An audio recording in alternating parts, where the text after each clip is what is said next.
Hi everyone, welcome to another episode of Cricket Mahfil on Grassroots Cricket. We have a stellar lineup for you today to discuss PSL 7. We're going to be talking about the squads, we're going to be talking about the teams. I'm very happy to be joined by a star cast, so for once you guys don't have to just put up with me. Starting off, we have Danyal Rasool, who of course is the editor for Cricket Info in Pakistan. Danyal was very kind enough to give us his time recently going over all the squads. Danyal, how are you? I'm well, thank you. Nice to be here again. And of course, I've got with us a very special guest today, all the way from England. Sam Morshead is the digital head of the Cricketer magazine, and of course, especially come on today to talk about all the wonderful English talent that seems to be part of the PSL year in, year out. Sam, how are you doing? Yeah, I'm okay, Hassan. I'm isolating with COVID, but I'm okay. Okay, well, we hope it gets better for you soon. And of course, we're joined by the professor himself, Mohammad Ali Khan, who is the former GM of the Jamaica CPL team, and of course is a professor at NYU and is very well known for talking about cricket and statistics. Professor, how are you? Good, Hassan. Thank you. Thank you for having me. And Ali Tareen, of course, you all know from his time at Multan Sultans. Currently, he is the principal sponsor of the Southern Punjab Cricket Association, and of course, one of the best known people when it comes to supporting Pakistan cricket across all formats, grassroots and national team. Ali Saint, how are you? I'm good, Hassan. How are you? And like Sam, I just want to say I'm also isolating with COVID right now. All right, guys. So way to keep it positive. We're going to move on and start talking to. I'm going to move on to the professor, and I think it's best that we start with asking Sam, because there seem to be a lot of players from the English game that maybe too many Pakistani fans aren't familiar with at the moment. So, Professor, take it away, and then we're going to start sharing the squads with you as well. Yeah, before we get into kind of the squads, the lineup construction, the roster construction that took place in the PSL draft and also the supplementary draft, Sam, if you can kind of go over some of the English talent, the talented English players that are we're going to be seeing this year in the PSL, guys like Luke Wood, Harry Brooke, obviously Phil Salt is someone that we know. But if you can give us a quick rundown of some of the talented players that we're going to see from England, that would be really helpful to the audience. Yeah, sure. I mean, you guys have got pretty much the cream of the crop in much of the respect of the English talent that's going around. An awful lot of players are going out there, and that's great. And having been to the PSL myself, I know how good the quality of the competition is, and I know how much they'll benefit from playing out there in Karachi and Lahore.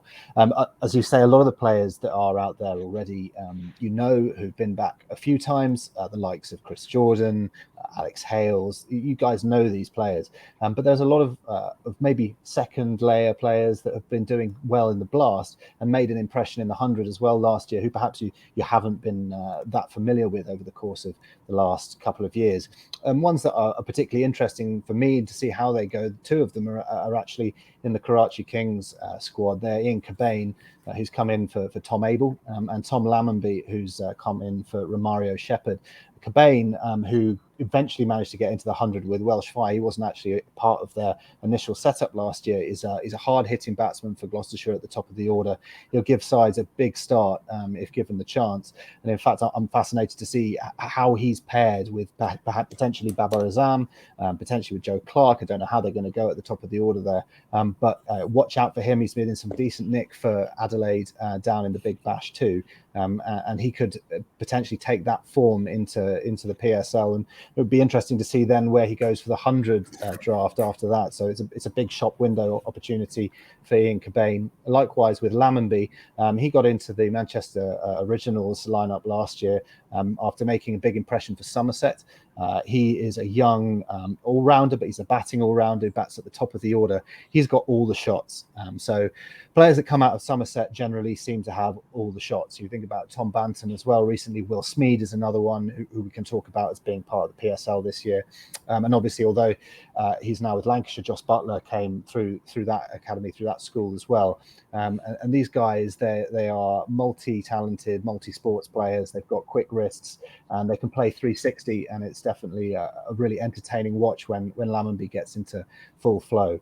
He didn't always hit top draw during the blast last year, but when he did, I can think particularly of 190 that he managed to get down at Taunton that was very entertaining. He's a proper entertainer, so keep an eye out for him too.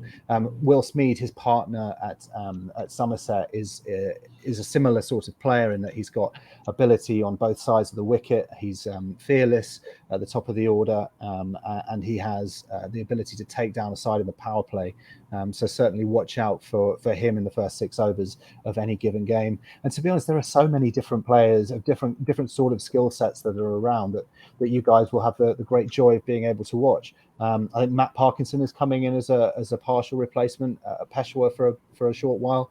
It still is amazing me how he's not out with England in the Caribbean in that T20 side at the moment. He turns the ball. He bowls quite slowly, but that often can be a huge benefit. And it'll be interesting to see how the Pakistani batsmen in particular take to him. And another partial replacement at Peshawar is Pat Brown. And he has had a very difficult 2 or 3 years after breaking into the England side, following a couple of great years with Worcestershire in the T20 Blast. He's got a fantastic slower ball bouncer, which you need to watch out for if it comes out right. But he struggled with injuries and form over the last 2 years. He's a lovely guy, but he needs a break, and maybe that opportunity with Peshawar will give him that. But those are just a handful of the players that you've got the chance to keep an eye on over the course of the next few weeks, and I'll be great to talk about the very many others that are also in there too.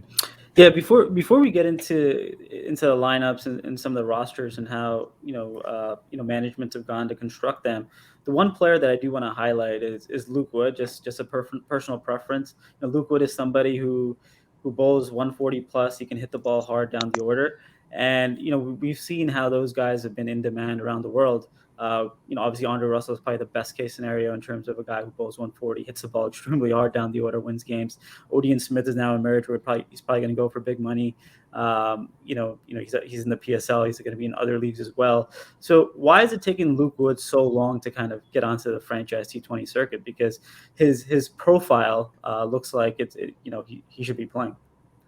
Well, I don't know what you think, but could the 100 have played a part in that? Obviously, he was with Trent Rockets last year, and he made an impact with Trent Rockets. In fact, they had real pace, and obviously Marchand de Lange, who's also got a deal this year, was making an impact for Trent Rockets in that competition too. So here, obviously, the 100 is viewed as a competition of some controversy, and the county hardcores don't really see the necessity for it. But perhaps in this situation, they've actually given a shop window for these players where franchise owners might not be able to look at the blast when you've got 18 teams playing across 126 group games over the course of 5 weeks, and they're not given a sort of daily slot, so to speak. Whereas with the 100, you've got Luke Wood appearing regularly and being the only fast bowling all-rounder that's there for Trent Rockets on a day-by-day basis. Maybe that shop window was really a part of it to alert the PSL franchises more than they otherwise would have done. Yeah, it's a really interesting selection, and I think what's interesting about Luke Wood that's different from Odean Smith or Andre Russell is that, not to say that he's on Andre's level. Obviously, Andre is one of the great T20 all-rounders in the world. Is that he's a left arm fast bowler, which adds a different dimension to whatever team he's going to be on. To the team that he's on. Yeah. Yeah, and there's another left-arm fast bowler, obviously, in David Willey, who's come out too, and there are others in the England setup at the moment who are vying for that place, such as George Garton, who's not in the PSL but is out with the T20 side. There are a few that England are bringing through that are interesting, quick left-arm seamers, and Sam Curran obviously is another one, not the same pace. It's a different sort of bracket to those guys, but yeah, that extra angle is something that a good T20 side desperately needs, and I'll be really interested to see how he goes in this comp. Yeah, no. If I may, I was wondering if I could quickly make an interjection. We've seen England obviously lead the white ball game, especially with their power hitting over the last 6 years or so. So English players across any T20 league pretty much will be in demand, and the PSL has done a lot of that. We have I think 24 English players in the PSL this year. One of the concerns that I had was, over the last maybe 3 or 4 years, some of the English players with big reputations who have come into the PSL, particularly the batters, I feel like sometimes they haven't quite been able to set the PSL alight as their reputations might suggest. I think Tom Banton struggled for a couple of years at Peshawar, and I remember one year Multan invested quite heavily in English players. I think Laurie Evans and Tom Moores came into the PSL. They couldn't quite make it. Sometimes I've got the feeling occasionally, maybe Phil Salt's an exception to this, that the English players, the English batters especially, who've come in, who've really succeeded, are the ones who are already around in the English lineup or around it. So I'm wondering, Sam, do you think there's a slight risk that some of the teams have overinvested in English players? Or do you think that's just an anomaly that corrects itself? Because I was thinking about it and wondering why maybe some of the English batters haven't quite succeeded in the PSL the way they have in the IPL or the T20 Blast or the 100. Just a thought that I was wondering. Yeah, absolutely. It's an interesting point. I think that a lot of it will be exposure to conditions, and particularly Pakistani conditions. I mean, the PSL is doing wonders for English batsmen because it's giving them the opportunity now to go and play in Pakistan, whereas previously, obviously, it would be the UAE. And I think that that's great. But if you haven't previously had that exposure to those conditions and to Indian conditions or any subcontinental conditions, really, then it's not going to be particularly easy to settle in straight away. And in that respect, I think it requires time for these players to be able to play on a regular basis in these competitions to know more about it. But I think you can accept that players who don't tour on a regular basis with England or with England Lions are not going to immediately slot in as quickly as maybe you might hope that they will. I think another part of it potentially is the bubbles, either the COVID bubbles or the security bubbles in which they previously existed when they've come over to Pakistan, which is obviously a very different environment from which they've been used to in the UK. We know why they're there. There's no disgrace in the fact that they have been there, but it is a very different existence. And I know that some players that I've spoken to previously felt a little bit constrained by that, but the more that they come and the more that they're used to it, hopefully we'll be rid of the COVID ones soon, and hopefully we'll be able to get into an environment where we don't need the sort of state level security that has been around the PSL in the past. But that can certainly impact on the players as they come over and their mindset, and maybe that plays into the game. I think you can certainly see players who are used to it and who are used to traveling with more entourage, who are used to traveling more regularly to different conditions. Those are the ones who will settle. And we know who you expect. Alex Hales, for instance, to go into the Islamabad side and perform because he's been doing it across the world for different franchises in Caribbean conditions, in Pakistani conditions, in Australian conditions for years. But if you throw it to a younger player coming in and trying to perform, particularly with the bat, I think it's more relevant with the bat than with the ball, then there has to be an amount of leeway that you don't expect these guys who are 22, 23 to be coming in and winning games straight away. You want them to be contributing, but I think that it'll be incumbent on the senior Pakistani players in the top of the lineups for each of these teams to be able to sort of mentor them through the process of the PSL when they get there. And hopefully that will give them the platform to show what they can do, because they really are entertaining players, and you guys will really enjoy watching them. Yeah, I think it's a great question, Danyal. Let's kind of dive into some of the teams. We had Islamabad's roster up. Islamabad's arguably been one of the most consistent, one of the best teams in PSL throughout its history. If we can start with Ali, Ali, kind of give me a rundown on Islamabad's lineup. What it looks like. They seem to be loaded with a lot of really good players, specifically younger Pakistani players that they've established over the course of many years. And each year they seem to add one or two that helps them kind of sustain their performance. So kind of let's dive into Islamabad a little bit. You can't hear you. Sorry. Islamabad has always been one of the strongest teams in every single edition of the PSL.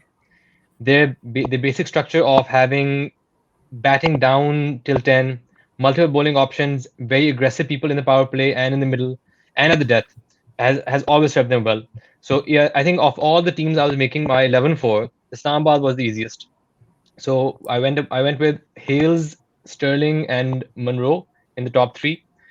At number 4, this is where I think this is something we can debate about later. I put Mubassir Khan here as the emerging player who bats in the top order and can offer some off spin. So having 2 directions of spin with Shadab turning away, him turning it in, I think that'll be very useful.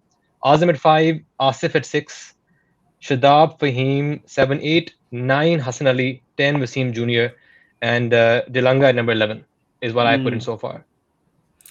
Yeah, do you think that there's like they're light on spin in terms of they have Shadab. Shadab's obviously going to bowl his 4 overs. We've seen how important spin is to control a game for any captain. Do you think they're a little spin light? You could say that, but they have good options on their bench. But in the 11, there might be a little spin light, and that's why I put Mubassir as my chosen emerging player. Yeah, no, that's interesting. How about you, Danyal? How do you see Islamabad? I didn't disagree with much that Ali was saying. I wouldn't be surprised. I'm not sure about the extent of his availability. I think he is available. Whenever I've seen Ramanullah Gurbaz, I've liked him quite a lot. I wouldn't be surprised if he got a look in, if they found one of their top three perhaps struggling. But the one I'm really excited to see again, I said this last year, and we didn't get as much of a look at him as I wanted, was Paul Sterling, because I think he played just 2 matches, and one of those games was us. I think he scored a half century of 30 balls, and he started off with, he was timing the ball better than I think anyone I saw at the PSL last year, that particular innings, and then he was unavailable after that. So I think he's going to be a real asset for Islamabad. But then, especially because I think once spin bowling comes into it, I think he has a much better strike rate against spin, and he attacks pace as well. I'm interested in Azam Khan because I thought it was an interesting trade to let go. Yeah, one of my favorite trades of the season. Yeah, so to let go of Iftikhar Ahmed, because Iftikhar is in the form of his life, and yes, so it's a very on-brand thing for Islamabad to do, to back a young power hitter who has a high ceiling. But because Azam Khan, I think, has had a slightly difficult time of it in the last year, I think his strike rate was below what it is by about, I think, from 140 to the high 120s, I think. So, but if there's one side that probably can get the best out of him, it's Islamabad. And so I'm really excited to see how they use him. I wouldn't even be surprised maybe if they pushed him up into the top 3, but I just want to see him recover his form, and perhaps Islamabad is the place where he does that. So that's an angle that I'm looking for. The one quick other point, I think perhaps they're slightly light on power play bowling, because I think that's an area with the struggle. Yeah, with the struggle last year as well. And I think, if I'm not wrong, Marshall DeLonga is, I think, a bit more of a death bowler, or maybe a middle order bowler. For sure. But so if they can find a way to work around that, and maybe get Shadab into the sort of form he was in the first 2 or 3 seasons, especially with the ball, then they should be all right. I think there's quite a couple of challenges, but they're one of those sides that are good at solving problems, and expect to see them find on the bowling. So it's a great point brought up by Danyal. Something I've also been looking at. So with their power, who's the opening bowlers? Who are they? One in my mind is Fahim. He's done really well domestically by bowling the new ball. Doesn't have that much pace, but has been working the new ball really well. And who's his partner? Hassan Ali. Is that the best place where Hassan Ali bowls as an opening bowler? Yeah, I mean, I wouldn't be surprised if occasionally they've tried Mohammad Wasim in the power play overs, even if, necessarily that's not where he excels, especially if they are struggling there. We're going to get a chance to see how versatile he actually is if he's pressed into service. I don't expect spin to play much of a role there, because I think out of the 4 big leagues, I think the IPL, the BBL, the CPL, the PSL sees fewer spin overs bowled than any of the other leagues, so perhaps not. But yeah, I mean, I agree with you. Perhaps Hassan Ali, but I'd like to see how Mohammad Wasim does if he's put into that position. And we have seen Wasim bowl as an opening bowler for Pakistan a little bit, but if you look at his skill set, he's generally not an opening bowler. He's better probably lower down, coming in the 3 spot or maybe coming in at the death. But they're loaded, right? They seem to be loaded with backup fast bowling talent as well. Zishan Zamir is a really young up and coming fast bowler. Musa Khan is someone who's in and around it. He's had a really good back end of the Qaid Azam Trophy as well. Zafar Gaur, in my best 11, has Zafar Gaur batting at 11. So Zafar is someone who's got centuries in who are you playing? You playing him instead of DeLonga? Yeah, I'm playing him. So, I don't want to have too many fast bowlers, right? I want to have some control. The left arm spinner gives me a little bit of control. My best 11 for Islamabad was Alex Hales, Colin Munro, Gurbaz, Shadab, Azam, Mubassir, Asif, Muhammad Wasim, Hassan Ali, Fahim, and Zafar. So, really batting all the way down to 11. So you wouldn't have Paul Sterling in there then? No, I wouldn't. Here's Gurbaz instead. I think there's a little bit of roster replication there. I think Gurbaz. Who's keeping for you, Prof? Who's the keeper? Well, Gurbaz keeps Azam? and Azam. If Azam's gonna play, then I think he has to keep, right? Oh yeah, for sure. And Hassan, maybe you can add some thoughts on Azam, because Azam's had a really good season in first class cricket for Southern Punjab. I think there was a lot of talk around Azam just being this T20 player. He's not really dynamic, and we've seen him play some really nice innings for Southern Punjab this year.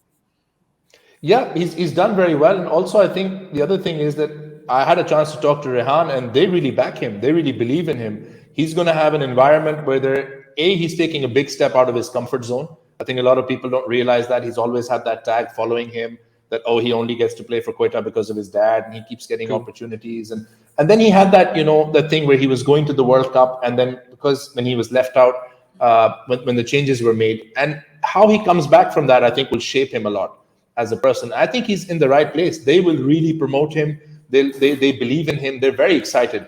Islamabad are very excited to have him on board. So I think just the fact that he's going to be in a place where, just like I feel to a great extent with Southern Punjab, they believe in him and they really back him and they just let him go out there and play his game. And when he's on top of his game, like Danyal was saying, when he's doing his best, he definitely has the ability to be a game changer. I think he just needs to feel that support. He's definitely going to find that at Islamabad for sure.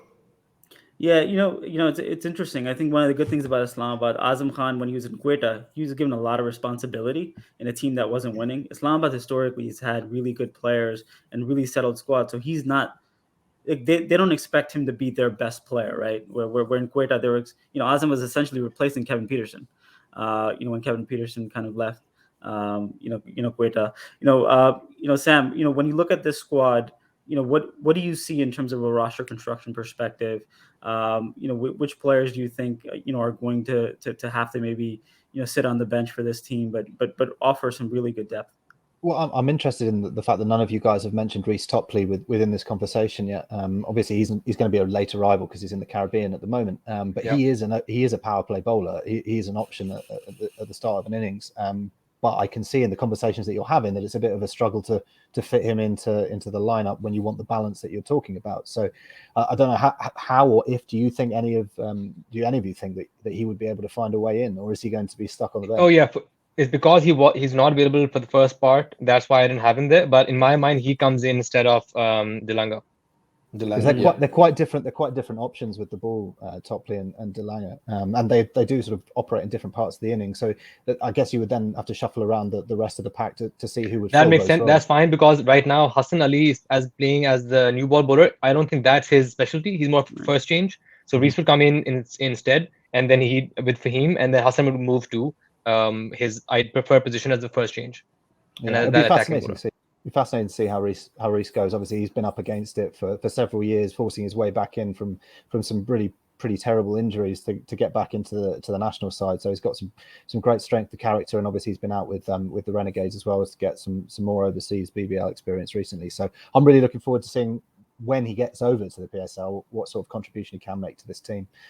Also, I love watching Paul Sterling bat, so I hope that he gets more of a show than the you guys might think that he does. But I can see why Gabaz would be in there in front of him. It's like, as typical as Islamabad is, it's strong in almost every sense, isn't it? And they're spoilt for riches.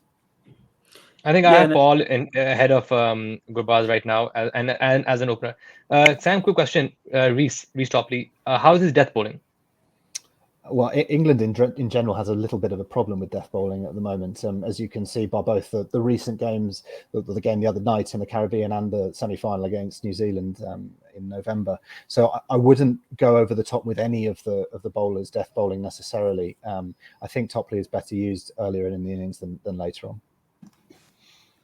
Yeah, I think two of the players that I want to mention here are Mohammad Herrera and Zishan Zamir. Danyal, if you can give us a quick rundown. Obviously, Herrera has had like a tremendous, hit a triple century in Qaeda Azam Trophy, top scorer at a very young age. Talk about both of those guys a little bit because they're really interesting players and again forward-thinking signings by Islamabad. I think the one that, like you mentioned, Herrera was the one that I was excited to see. I expect him perhaps to get more of a look in than Zishan Zamir because I think Islamabad might choose to go with one of the overseas bowlers as an option. So I think in terms of the emerging players, once again, it's one of those things where they're spoiled for riches. I personally thought that Mubassir Khan would be the emerging player that they choose, but I think it's between him and Herrera. But that's partially because perhaps I'm not as familiar with Zishan Zamir as some of you might be. But I think Herrera is someone who could easily get a look in from Mubassir, especially if Islamabad don't feel that they need that extra spin option. Yeah, no. I think I think one of the things that Sam brought up and Ali as well about Paul Sterling. I think one of the great things about Islamabad's team is that if you look at their two best maybe top order players, maybe if in my assumption, Colin Monroe, Alex Hales, one of those players is unavailable. Paul Sterling can come in. He's a perfect replacement to bat in the top order in their position. So they seem to have hedged for those scenarios, right? Because as we know, with COVID, injuries, other tours coming up. There's a myriad of different things that you have to be prepared for, and Islamabad seem to be prepared for that. I think we should quickly also name check Zahir Khan, who they have in their side as an option. I saw him at the BBL. Perhaps it was the games that I was watching. He didn't quite light it up the way I thought he might. But we talked about the possibility that Islamabad might be short of quality spin, and if he comes in and can make a difference, then yeah, that's another asset for them. Like we said, they are spoiled for riches when it comes to various options and various skill sets. Yeah, no doubt. I mean, they seem to have every option covered, right? They have the left arm Chinaman or leg spin bowler. They have Shadab as a right arm leg spinner. Mubassar obviously is still a developing off spinner. He can bat as well. And Obviously. because this will be a COVID afflicted season, almost certainly depth could come into it, and Islamabad are well stocked. Yeah. Yeah, no, I mean, is there a player, before we move on to another team, who's the most interesting player? And I'll give everyone an opportunity to kind of, talk about that. Is there one player that's interesting to you, Sam, more than anybody else? But to be honest, because I'm not so hot on my domestic Pakistani cricket. A big thing about the PSL for me has been uncovering for me the younger Pakistani fast bowlers that I've not really been aware of before. So anyone that comes into this Islamabad side as a young fast bowler, just breaking through is going to be someone that catches my eye, because we know how many quality quicks you guys have been producing in recent years. So that's probably going to be my answer for most of those questions throughout this, simply because my knowledge of domestic Pakistan cricket is not deep. So the PSL offers like an educational window for me and for many others from the UK to learn about what's coming through next and who's going to be taking our opening batsmen's middle stumps in the power play in the years to come. All right, Hassan, do you have go ahead. I just want to make a point to Sam's. So Islamabad United, even though obviously everyone knows the batting is absolutely stacked till number 10, bowling lineup construction wise, some clarity, something maybe it's not as strong, but the quality bowlers are there. And one fact that Azam Mahmood is now the head coach, I think that's going to add tremendous value to all the bowlers in that group. So even if they're not playing in the preferred positions, I think they're going to be playing one level above than they did before. Now that Azhar is their head coach. Yeah, that's a great shout. Obviously, it's going to be Azhar's first opportunity, I believe, as a head coach of a team. He's obviously been an assistant and bowling coach. Well deserved. It's going to be interesting to see how he adapts and takes that role up. I want to move on to Peshawar. Obviously, the news today that Kamran Akmal and Arshad Iqbal, two really important players for Peshawar, have COVID. They've been replaced by Imam ul Haq and Ahmad Bhatt. When we look at this, hopefully they get well soon. When we look at the Peshawar Zalmi roster, how do you, Ali, how do you see it kind of forming, shaping up, for this season? So it's interesting that Kamran Akmal is now unavailable for the short term, because I couldn't figure out what their opening is. I just couldn't figure it out. So initially I had put down Zazai, Kamran Akmal to open, Heather at one down, then either Rutherford or Kohler Cadmore. And then that's how I put the top four. But now, if Kamran Akmal is unavailable, then does Heather Ali open? Well, I think Kohler Cadmore. I think Sam can add some values. Kohler Cadmore generally bats in the top order, right? In England. Yeah. 1, 2, 3, and scores quickly. Yeah. So does he go up? And the Heather stay down? And then if it's Kohler Cadmore and Zazai opening, Heather Ali at 1 down, Rutherford at 2 down, then who comes in at number 5? Shoaib Malik, I have at 6. I think that's a little low for Shoaib Malik. I think there's a little redundancy there with Malik and Hussain Talat, because both guys are not, they're not high strike rate guys. And Malik specifically against fast bowler is not a high strike rate guy. I think it's interesting. Danyal, what do you think about their lineup and how you would kind of go about constructing it? The first thing that jumps out at me is that I think of all six sides, arguably, they have the most impressive overseas contingent. They have some really, really strong players that are coming in. Liam Livingston, obviously, I think he has the highest strike rate of all players, all T20 players since the start of 2021, I believe. Ben Cutting's historically done really, really well in the PSL, and he's once he gets back here from the BBL. I was speaking to Matt from Matt Roll at Cricket for the other day, and he thought Pat Brown used to be a real prospect for England before he had that rough spell, horror time with injuries. And yeah, if he does well, of course, that'll be a feel-good story for him and for the PSL. Matt Parkinson, I quite like as well. I think Peshawar are fortunate that he's going to be available, I think, from the start, if I'm not wrong. And even Zazai, who has previous PSL and previous Peshawar pedigree, he's shown that he can perform in high pressure situations. The chase in the playoffs against to knock out Islamabad last year, I think, was one of the most impressive chases I've seen. So the first thing that jumps out to me is that the overseas contingent is really strong. They're obviously this isn't a perfect side. They have their problems, and once you factor in that Kamran Akmal's unavailable, Imam ul Haq isn't exactly a like-for-like swap, so that's a headache that they have to deal with. Perhaps some players will I have think to that's an issue. There's so many good top order batsmen. I don't think that's going to be a problem. I mean, I think they have to. Some players might have to play out of position, but yeah, like I said, the thing is, and even I think it'd be unfair not to mention Saqib Mahmood, who also did superbly well, not just at the PSL, but also against Pakistan in that bizarre 3-match series in July last year. So yeah, I just look forward to seeing how they go, and because they've recruited so well from abroad, I think they can cover plenty of their weaknesses that way. Yeah, I think that middle order is pretty stacked if everyone is healthy and available. In terms of, if Heather comes at number 3, you can have Liam Livingston come at number 4, Shoaib Malik at 5, Hussain Talat at 6. Obviously they seem pretty good, and obviously Ben Cutting. No, but see, this is the question I have. This is the question I have. When everyone's fully fit, right? Kamran Akmal is back.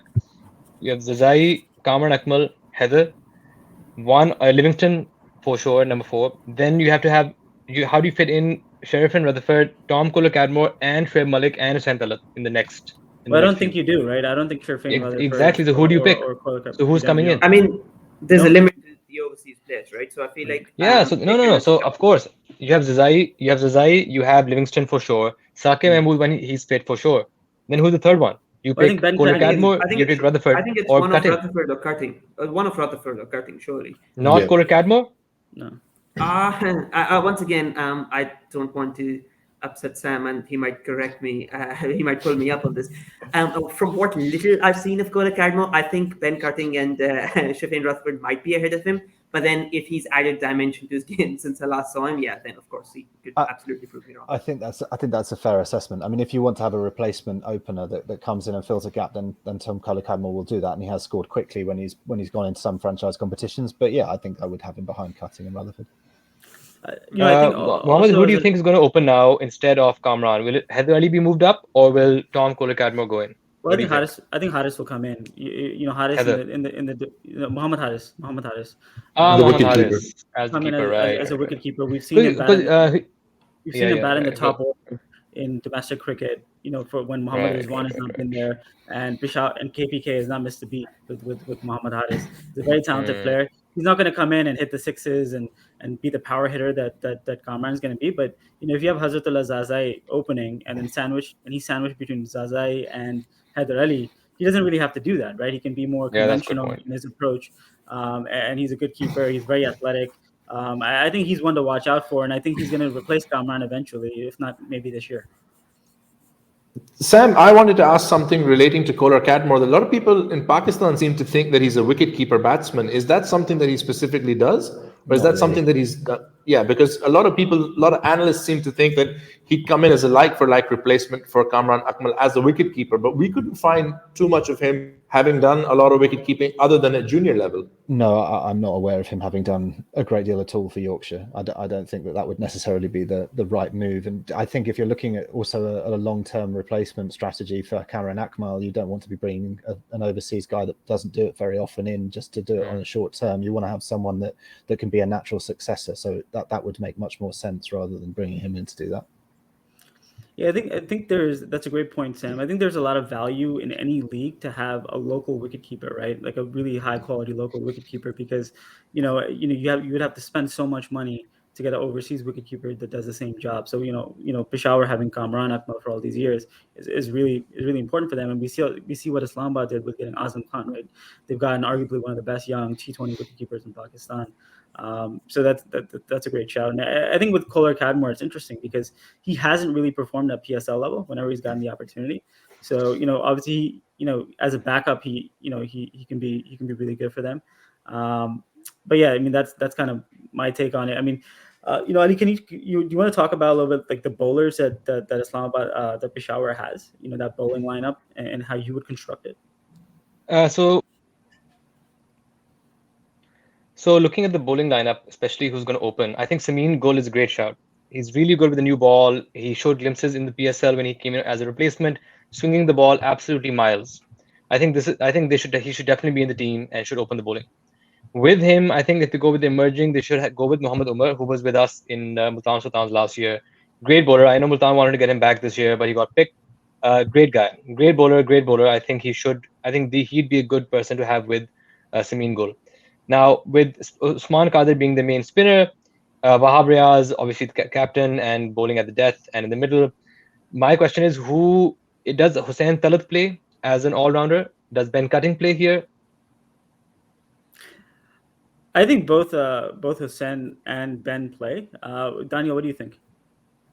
It might have to be one or the other, especially because when you have so many many quality overseas options as Peshawar do, I feel like if they feel they can even remotely cover an overseas player with a local player, I'm not saying Hussain Talat is the same quality as Ben Cutting, but when it comes to a like-for-like replacement, I think they might choose Hussain Talat just so they can play some of the other overseas options. Ali, how are you playing them both? What's your lineup?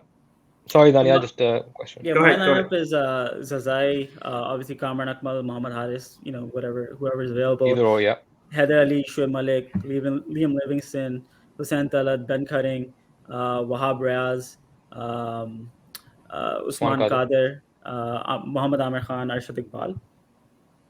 Right, so you don't have Rutherford. So you're playing Cutting instead of Rutherford. I like Rutherford a lot. My assumption is that they're going to play Cutting, just because he can bowl quickly towards the death.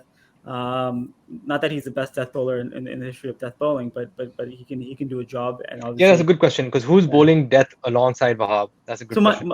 My biggest concern with Peshawar is that we talked about this a little bit with Islamabad, is that who's gonna open the bowling for them, right? Because Wahab is not really an opening bowler. I know he started to do that. Sameen is one, but Amir Khan is young, or Umar. So who's gonna do that job for them? I think Sween is a lock. I think is one they can rely on. Who's the other guy? That's a good question. Yeah. And spin, Danyal, can you talk a little bit about their spin options? Because I think they're a little light in that department. Yeah, I was going to say that's potentially one of the areas where they might struggle, especially on surfaces where you do require spin. But I think that's where we have to remember that because they have lots of overseas players, Matt Parkinson, someone who has to feature quite regularly, especially if Usman Qadir isn't quite in the form that has eluded him, unfortunately, in the past few months, maybe perhaps this last season or so. So I think that way Parkinson actually takes up a full overseas spot for sure. And that means maybe people like Ben Cutting might miss out because they can only play full. Sam, Pat Brown, what's his best bowling numbers? As in, which way should he bowl? Well, you're talking about death bowlers in this team, and if he does get in, then it's as a death bowler. But it's whether he's got the confidence and the form after the few years that he's had to really execute the skills as he needs to at the level that the PSL operates at. I mean, if you talk to me 3 years ago... Has he lost pace since those injuries? I'm not sure there's enough of a sample size for us to really be certain whether he has or hasn't. But it wouldn't surprise me if he has lost a little bit of pace. But he's not just about pace, though he can be quick. His ability to mix it up, and I mentioned the slower bouncer, and he's also got a block hole delivery, which you don't see quite as much anymore of the old Yorker, but it's still something which you need to have in your locker. And he's got that, or at least he had that. But we need to see more of him to know whether those skills are as good as they were. But he does present, in theory, a death bowling option. In terms of spin, I would also I think you need to throw into the mix that Liam Livingstone is a genuine spin bowler as well. Oh yeah, for sure. And Absolutely. he bowls both off spin and leg spin, and that means that he can certainly fill a second spinner role if Usman Khadir is playing in that side, and that gives you the ability to stick in a cutting in addition if you're great point. in there. So I'm not sure how much Matt Parkinson is going to play. I'd love to see him play a lot. I think he's a fantastic bowler. I'd be intrigued to see how the Pakistani batsmen treat him. He gives it a lot of flight, but he also gets the ball to turn quite a long way. He's certainly a huge prospect for English cricket, and he needs to have the exposure to these opportunities. But I'd be really fascinated to see how top order Pakistani batsmen take him on. In my mind, he was picked as a backup to Usman Khadir because they didn't have anyone else if Usman Khadir was out. So I think that was it. I think Danyal thinks he's going to play from the beginning. In my mind, Usman Khadir is their frontline spinner, and I think the other thing to remember, and I think that's a great point, Ali, is that Hossain Talat, they traded for him, right? That was a big trade during the PSL off season. So I suspect that he's going to play. I mean, that's an investment, right? When you trade for Azam Khan, Iftihar Ahmed, Hossain Talat, you suspect that those guys are going to play. And I think it's good long-term thinking, right? Shoaib Malik is not going to play forever. Hossain Talat is kind of similar profile to Shoaib Malik, and we've seen him bowl at the death in the Kashmir Premier League. Hossain Talat took some really important wickets towards the end of an innings. Hassan? Yeah, I agree. I wouldn't make too many changes. I think the only thing that I'd be interested to see is whether they go with Haris, because like you mentioned, he's been killing it for KPK, and they really believe in him. Or do they, as some analysts were suggesting, possibly have start with, especially now with Kohler Cadmore as the wicketkeeper. Yeah, because that's something too many people said for it to be something that they weren't thinking about. It just kept coming up again and again. Maybe. Sorry, my microphone kept going on mute. Maybe they pick Imam ul Haq as the backup keeper. Maybe. And perhaps quick shout out to Sirajuddin as well, who I've heard can be extremely quick. Now that he's got his bowling action sorted out as well. Yeah, he's an interesting one. I don't know too much about him. Is he has he played any first class cricket? Because I haven't seen him.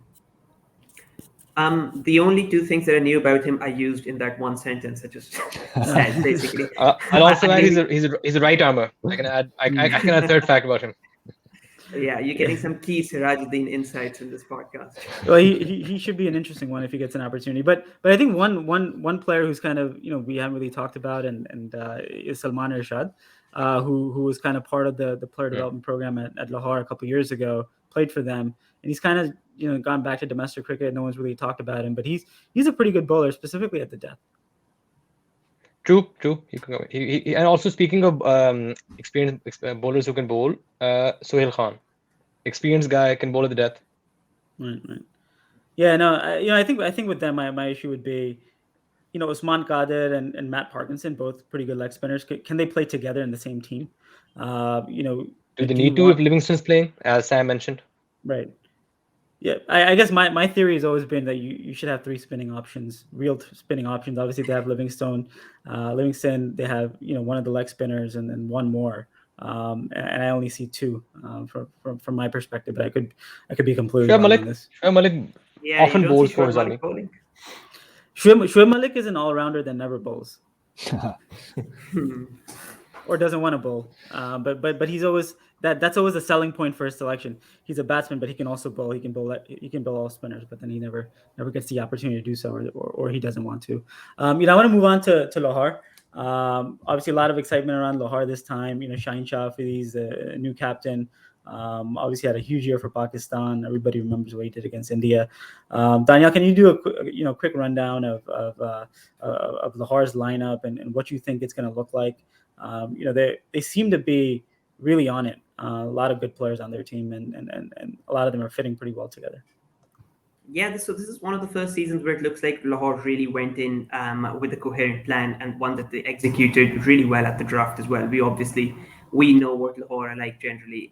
So because they've finished bottom most seasons, they get first pick, they pick the first superstar, and then it kind of just falls apart because that's just been their modus operandi. So it hasn't really worked for them. But this time it looks like, I think because at times maybe there wasn't as much star power in the draft, they actually went in and did their research. Like I said, I'm a huge fan of Phil Salt. I think he's an exception to what I thought was maybe a rule that English players who don't play with the T20 side in England, they don't perform at the PSL. Phil Salt's been magnificent. He's got a huge striker. I think he's a massive weapon to have opening. Azam Khan, obviously, they picked up at the Platinum draft in the Platinum category. Hafiz, I think he might have overcome the blip that he had since the last PSL. I remain interested to see how he does. Harry Brooke, I've heard good things about. Everyone who's watched him play, I think in England, says he's a useful player to have. I think I'd start him. David Weiss and Rashid Khan, obviously, and then you have to talk about their bowling. I think they're the one side where fully fit. They have the most formidable bowling lineup. So they have no doubt. Khan, Haris Rose, Shaheen Afridi, and even I think Zaman Khan, who's their emerging player. They're quite confident in his ability to execute at this level. So I think in that sense, they've got a great final fourth, and they've got David Weiss as a fantastic all-rounder who has done magnificent things for them in the past, especially at the expense of Multan Sultans, which I think a couple of batters they won't forget in a hurry. So yeah, I think they generally said I remain interested to see how Shaheen Afridi captains, because I think it's a 360, right? So you go from Sohail Akhtar, who's the opposite of a superstar, as captain, to Shaheen Afridi, perhaps the most famous cricketer in Pakistan right now, and perhaps the best fast bowler in the world, maybe. So yeah, I remain interested in seeing how that goes. He's a young captain. He's a bowling captain. Sometimes you feel that might be too much for him, especially in a franchise that, let's face it, can be a little bit dysfunctional at times. So I just wish him well. I hope he does well there. But yeah, maybe that's something I'd look out for. I wouldn't say that's a weakness, but I just think that's something to watch out for. So yeah, I guess those are my initial impressions for one quick point.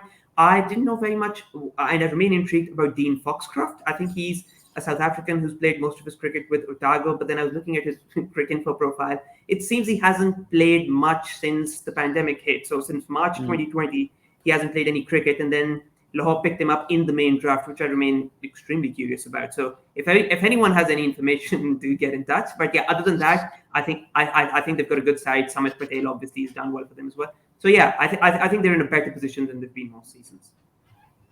No, I agree. I think it's interesting. I think the one point that you highlighted in the beginning, their bowling lineup, right? If you construct their bowling lineup, Shaheen is going to take wickets at the top, Haris is going to take wickets in the middle and at the death. And when you look at the back end of their innings, if in the last 10 overs, if Shaheen, Rashid, and Haris are bowling 3, 4, 5, 6 of those overs, it's really difficult for any team to kind of get on top of them. We know how Samit Patel is really good at stemming the flow of the runs. Hafiz is going to bowl. So they have a really good power pack team. Sam, when you look at that roster,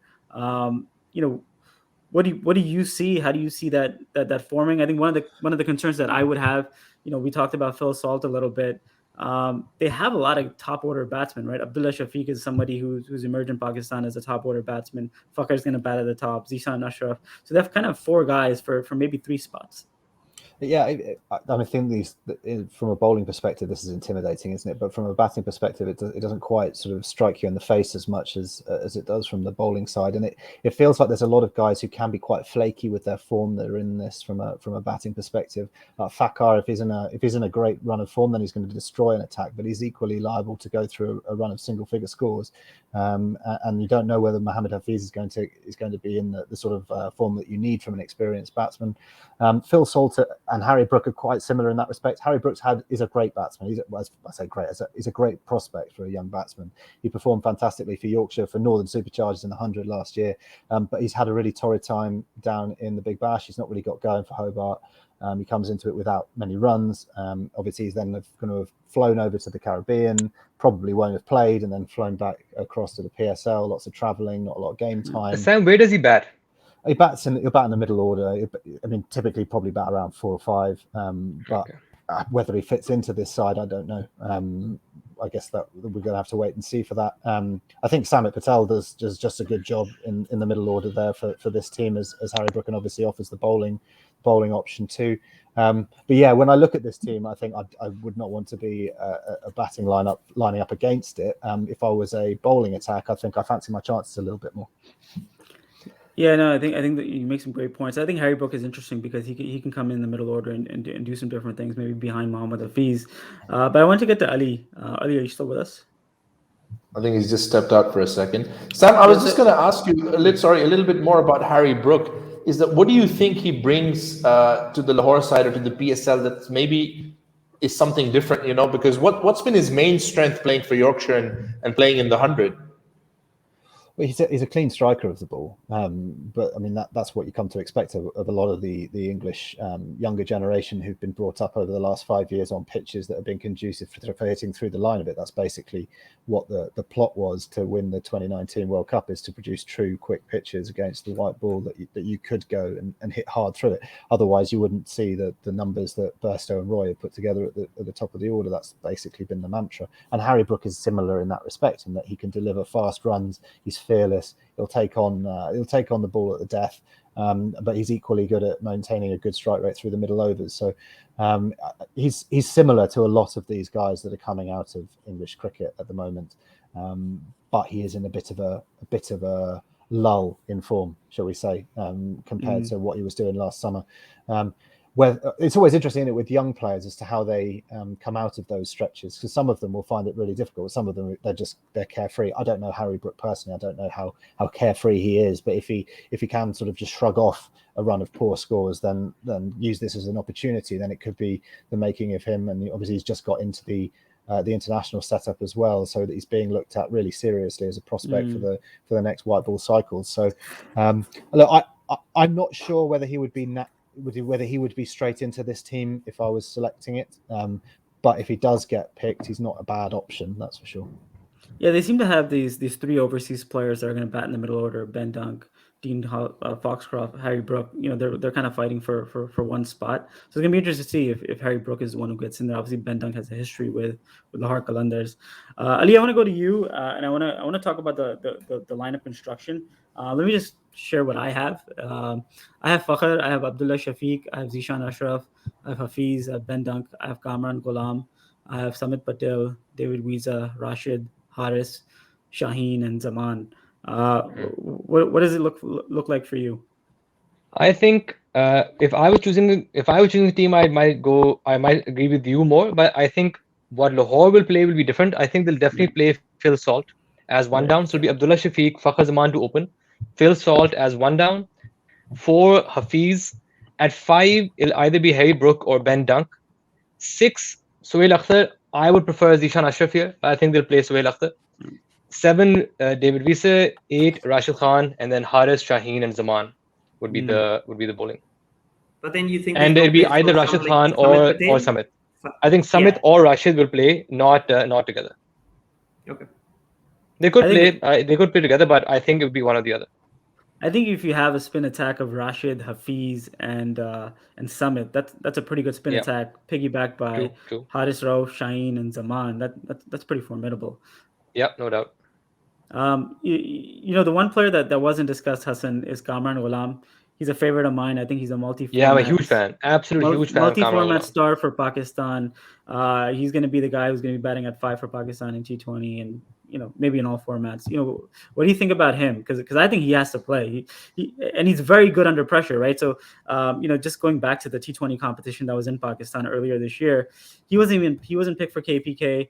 He was playing in second 11s. Boom, he comes in to the first 11, scores 100. Scores 100 right away. So talk a little bit about Kamran, because I think he's someone people are sleeping on. No, I think when we spoke to Samin Rana on Grassroots, and he definitely rates him. He believes that he has a future, like you said, across all 3 formats. So they've not brought him in to make the numbers. The Lahore Qalandars seem to really believe in him, and like you said, he handles pressure well. He does really well. They weren't happy with the suggestion of him being sort of pigeonholed as some kind of red ball player. They said, no, this is a guy who can go out there. He can do it. He has the ability, and we want to give him an opportunity. So I think maybe that might be good for him. They, at least, I can't speak for, because I didn't have the opportunity to talk to Aqib Javed, but Samin Rana seemed to be very, very keen on Kamran, believe in him a lot.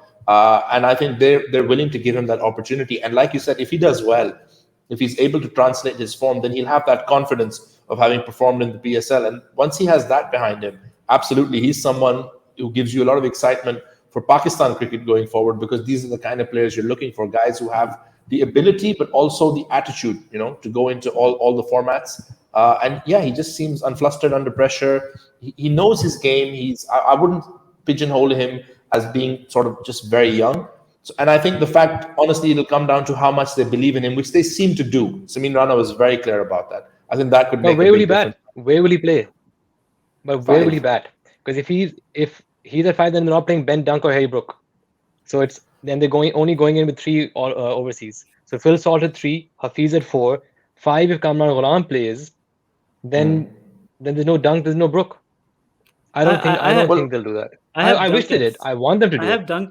I have Dunk at 6, Samit Patel, David Visa, 6, 7, 8, and Rashid Khan. and then Rashid. So And those Rashid are the Khan, 4 yeah. overseas. Then they're not playing Sohail Akhtar or Dishan Ashraf. Yeah, I don't think so. Which they could do. But again, I think Kamran Ghulam is not. It should be playing up in the top. And then if you had who did you have at 6? You had 5 Kamran Ghulam. Yeah, I had 6 Ben Dunk. Ben Dunk has a 6. Could be. I That think could we be. should mention though that Ben Dunk hasn't really shown the form that he did a couple of years ago, as consistently for Lahore as they might like. So I don't think he's absolutely nailed on in that side. Right. One person that I was interested in, I think, isn't as well known in Pakistan is Matty Potts. Obviously, I think he's picked as a partial replacement. I don't think there's much known about him here. I wondered if Sam could shed any light on him. A little bit. He's a good quick bowling all rounder. He can hit the ball a bit as well. He's one of those players that's sort of on the radar of England through the England Lions program, the pathways and stuff like that. I'm not sure, given the wealth of bowling that's here, whether he's actually going to get a look in. But the experience of certainly going and training with these guys and taking tips from Shaheen and Harris Ralph and just being part of the setup will do him wonders in the years to come. Okay. Also, just want to mention Saeed Faridoon, who is the left arm leg spinner. He is one of they're very, very big on him, and he's come through their program. So I think he could get some games in. So if he's playing with Rashid, then that's that's a really good spin attack. Yeah. And Ali, what about Imran Randhawa? Because this is someone that a lot of teams were looking at, and then Lahore have gone in with him. He's also had an exceptional domestic season, hasn't he? Absolutely, a great T20 player, because he can play as a standalone batsman. He can play as a bowler. So he's a genuine all-rounder, one of the few in Pakistan. And having him in the squad is very, very. He adds a lot of value to the squad because he can fit in anywhere. He can replace practically anyone. I don't think he'll come into the first 11, but if need be, if they need him in either as a bowler or all-rounder or as a batsman, he'll fit right in. So that's a really good person to have in your squad. Yeah, I think Randhawa is a great selection because he's someone who can come down lower in the order and hit the ball hard. There was a period in the last 10, 15 years when Pakistan, after Shahid Afridi and Abdul Razak, didn't really have those lower order power hitters, and now they seem to be all over the place, right? Mohammad Wasim, even Hassan Ali has emerged. Randhawa is another one that can do that job really well. So he's one to be interesting. I don't completely agree with Ali in terms of his bowling. I think sometimes he can be a little leaky in that perspective, but I think as a lower order hitter, he's outstanding. Could be an ideal replacement for David Visa. True. I think his batting is better than his bowling, but can do a job if need be. Also, by the way, another guy picked up is Akif Javed, who's one of the highest prospect fast bowlers in the country. So having Shaheen Shah, Haris, Zaman, and backed up by Akif, amazing. Yeah, no, I think it's a good squad. I think the Abdullah Shafiq selection is interesting, who hasn't really participated in the PSL last couple of years. He was part of the Multan Sultans early on. Yeah, I'm still in shock that he wasn't picked last year. Yeah, shocking. Danyal, if you can just give it a quick run of Abdullah, because when we talk about the next generation of Pakistani batsmen coming through, Abdullah seems to be one of those guys as being with Babar, with Heather, in that class. I'm just happy he's getting a chance here. I shared your surprise that he wasn't picked last year, but I think sometimes in Pakistan when you're selected, thrust into the limelight a bit too quickly, that can happen. After that 100 as he scored, I think in the National T20 Cup a couple of years ago, he was just thrust into the limelight. He was picked as opener in New Zealand, which isn't really the best place for a young player to make his international debut. He scored a couple of ducks. I think was it his dad or someone who said that he admitted that he'd been picked too quickly. But then since then, obviously, he's ensured that doesn't define him. Sometimes what happens in Pakistan is you're given a chance at the international level, and then you don't succeed there because of multiple reasons, and then you're just written off, never to be seen again. But then Shafiq is someone who I think is hard to keep down for too long, and the fact that he wasn't picked last year is probably reflective of that reactionary attitude. But I think now that he's got a chance in a side where the batting isn't, like we all established, as lethal as the bowling, he's likely to get a lot of chances, and I think he has the quality to shine. Yeah, no, that's a great rundown. I think the recency bias in cricket is ultimately among the greatest pandemics that cricket has ever suffered from and continues to suffer from, ongoing. I want to talk about Karachi. Obviously, Karachi is. Oh, sorry, one second. Just while we're on this on Lahore, just want to get everyone's opinion on this. Ali, who would you rather have in the 11, Zishan Ashraf or Kamran Ghulam? Kamran, because he's more reliable. At number 5 or 4? Yeah, no, yeah. 5. I think Hafiz will play that anchor role. I think you need the second one, right? Just in case that it doesn't work. You need the second one. And Kamran, when he first came to the scene, when he was playing for Aptabad Falcons way back when, his strike rate was in the 140s, 150s, right? So he's a guy who can hit the ball if need be. So, I think you have to play him. And if Fakhar Zaman is out of form, who replaces him? Zishan. Zishan, yeah, for sure. All right. Yeah, no, I think they have a lot of different guys. My issue with them would be roster, again, that word roster replication. A lot of guys that do something similar. You can't fit them all in, obviously, in a single 11. Going to Karachi, I was kind of perplexed by Karachi's draft. Obviously they have Babar, Amir, Imad Wasim, three vital cogs, Sharjeel as well. So they have this kind of core, but the ancillary guys around those players didn't really make sense to me. Ali, if you can kind of give your thought on kind of how this team works, how they fit together. My biggest concern was that I don't really see a middle order there. Like Yeah, honestly, this is the team I struggled the most making an 11. I just couldn't figure it out. So obviously Babar Azam and Sharjeel open, Joe Clark at 3. I put Raheel Nazir as number 4 because who's their keeper? Is it Joe Clark? Yeah, he can keep, can't he? But yeah, is he going to be the keeper? So if he's the keeper, then it's not Raheel Nazir at 4. Who comes in? Does Nabi play at 4? Does he play at 5? Yeah, it's interesting because Nabi is more of a number 5, right? He's like that transition from like the top order to the death, right? He's not really the guy that you want building the innings for you.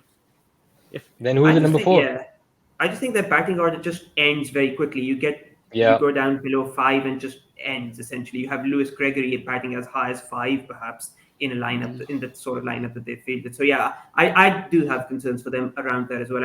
I'm not sure they've recruited very well.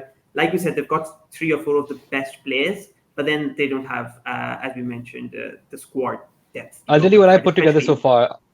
So far, I put together Babar, Sharjeel, Joe Clark at 3, Raheel Nazir at 4. Again, this is someone who can be changed.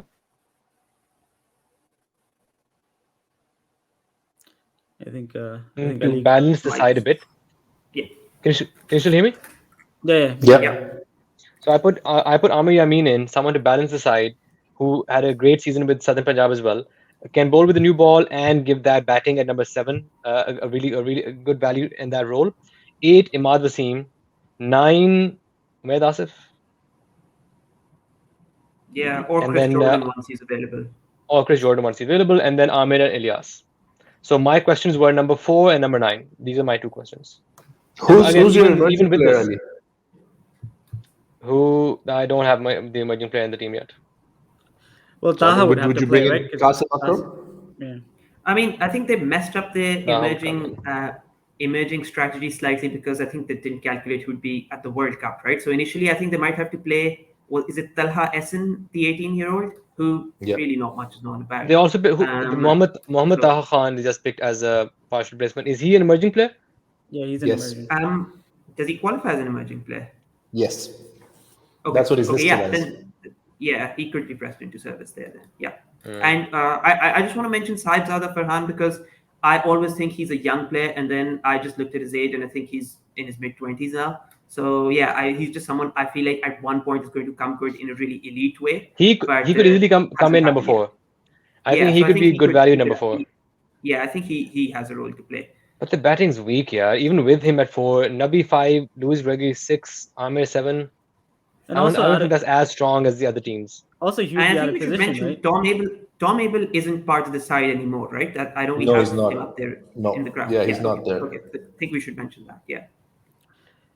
Yeah, I think the nuances of roster construction seem to be missed here. I mean, could be completely wrong. I hope to be, but again, Ali mentioned Sahib Dada Farhan and Danyal as well. Very, very good player, and he's really emerged this year as again he's been around for a while, but he's really a top order player, right? He's an opener. He's maybe number 3, and now you're going to ask him to bat at number 4 or 5. That's not really what he does. Yeah, but that's Sam. What that's are the chances that Taunton becomes a Karachi Kings hub, given the number of Somerset players that are in their squad? Yeah, because obviously Tom Abel swapped out for another Somerset Tom in Laminby. So there's I know that Baba will have, I'm sure, had some input into that, playing with these guys in the Blast and knowing how they operate. But I'm with you guys. I don't look at this and see a top order that really makes a lot of sense to me from a T20 perspective. Joe Clark is probably the best all format English batsman that hasn't been capped yet in any format by England. He's quality, and he has gone through a rich run of form in the Big Bash in the second half of the season. He was completely out of nick in the first half of the season, but the second half has been a lot better. I think it's a bit of a hodgepodge to me. I'm not certain how it all fits together. Sam, do you think Joe Clark can bat at 4? I think he might be a bit wasted batting as low as 4, to be honest. I think he's a top 3 because I was thinking batsman. if Joe Clark comes in at 4 and Laminby comes in at number 3, as Sam mentioned, he's a top order entertainer. I was thinking maybe that way, but then Joe Clark's coming too low. I'm at a loss to come up with a good 11 for Karachi. I'm sure they have the ideas, but I don't know what their strategy is. You don't move around Joe Clark for Laminby, though. I feel. No, you don't. I feel if. I'm just trying to fit them in. Yeah. But Joe Clark in the Blast last year was striking at nearly 200 throughout the competition and scoring a lot of runs as well from the top of the order. Him and Hales was an incredible opening partnership for Notts. That's you want him. Really, I would want him to open. Him at 3. I would want him to. Who comes in at 4 if possible? I think. By the way, Ruhil Nazir is an underrated batsman. I think he can do justice at 4. Yeah, I agree with that. But yeah, I mean, it's once again that might not be his best position either. But I expect him to play. Because the lineup they have. And the other thing with Hassan, I just want to throw this in there. The spin attack, right? Imad, obviously we know what he can do at the top of an innings, but apart from that, I mean, do they have that alternative? Spin bowler. Obviously, Faisal Akram is a really talented young bowler, but he's obviously away with the under-19s. They don't really have much else. Also has a very different skill set, Faisal. Right. Nabi, yeah. They probably want to get to 4 overs of Nabi. And then, that's true. I think they're a little bit light on spin. But if you talk about spin bowlers, right? When you talk about Rashid, for example, obviously he's the best example. He's going to take wickets with his skill, right? Imad and Nabi will generally take wickets. They are skillful, but they'll generally take wickets by keeping the run rate down, putting pressure on the opposition, and then a wicket will come. They don't really have someone who's going to outfox the other team, right? And Faisal is still young. We know he's talented, but he's very young. Yeah. Spin is an issue for them. I think that's partially why Nabi just has to play, because they're so light. They just don't have any spin ball except Imad, and Imad isn't really a classic spin bowler by any stretch of the imagination either. So yeah. And who's opening their bowling, by the way? One is Mohammad Amir. Who's the other guy? Probably Imad and Amir. Yeah. Imad and Amir, that seems the formula they follow. Could we possibly see 4 English players in the lineup, given that most of their overseas lineup is English? Could we see, when everybody's available, could we see Jordan, Gregory, Clark? I can see these 3 playing most of the time. Could we see Laminby added to it, Sam? You think it could be a first somewhere, that all the overseas players are English? I mean, possible, isn't it? I'm not sure you would leave out Mohammed Nabi for any of the remaining options that you've got there, if also that's the situation. But if he's unavailable, possibly. Ian Cobain gets a game. Possibly.